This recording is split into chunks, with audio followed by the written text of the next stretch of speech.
Hello everyone, সকলে কেমন আছো? আশা করি সকলের নতুন বছর খুব ভালোভাবে শুরু হয়েছে।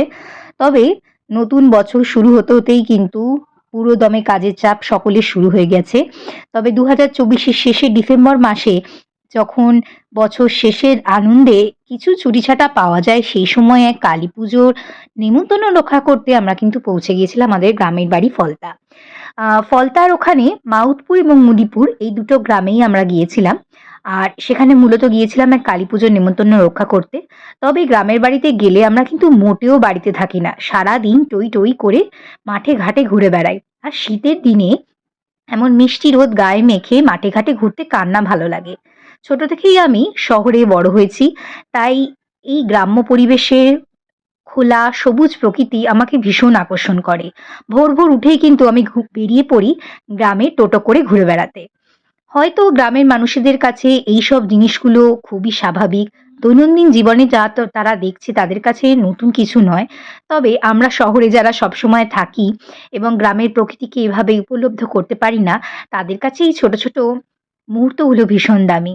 তাই আমি সবসময় এই মুহূর্তগুলো ক্যামেরাবন্দী করে রাখি এবং একটা ভিডিওর মাধ্যমে স্মৃতিটা ধরে রাখার চেষ্টা করি। কারণ কিছু মাস পর বা কিছু অনেক বছর পর যখন আমরা ফিরে দেখব, তখন এই স্মৃতিগুলোই কিন্তু আমাদের মুখে একচিলতে হাসি দিয়ে যায়। দেখতেই পাচ্ছ আমরা এখানে ধানের গোলা থেকে শীষ থেকে ব্রাউন রাইস বের করছিলাম। এই ব্রাউন রাইস কিন্তু আমাদের শহরের মানুষের কাছে প্রচণ্ড জনপ্রিয় আজকালকার দিনে। তবে গ্রামের মানুষ তো সাধারণত এইগুলো খুব একটা মাথা ঘামায় না। বাট আমার এই জিনিসগুলো বেশ নতুন লাগে। আমরা এখান থেকে ব্রাউন রাইস বের করছিলাম। দেখতেই পাচ্ছ।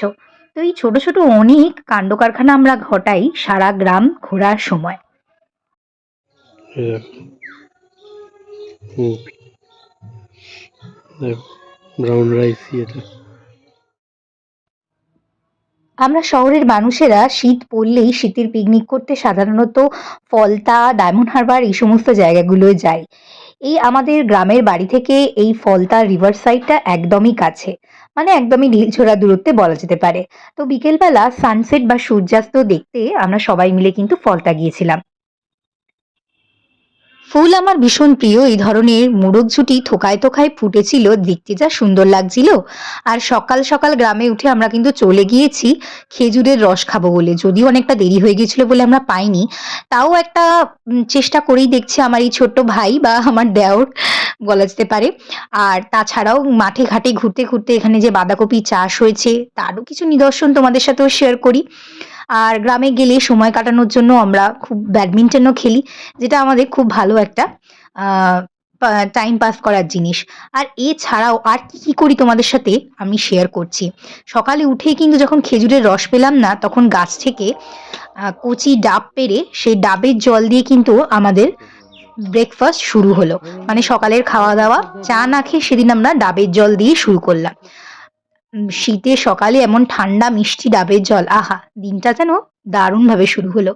এরপর আমরা গিয়েছিলাম বাজারে। এখানে সবকিছুই বেশ ফ্রেশ, ফ্রেশ আর তার সাথে, সাথে খুব সুন্দর, সুন্দর ফুল গাছ বিক্রি হচ্ছিল। আমরা বেশ কয়েকটা ফুল গাছ নিয়ে এসেছি গাঁদা ফুলের, যেগুলো বাড়িতে এসে লাগানো হবে। আর এছাড়াও একটা খুব ভালো সময় কাটানোর জিনিস হচ্ছে মাছ ধরা। যদিও আমি মাছ ধরতে পারি না।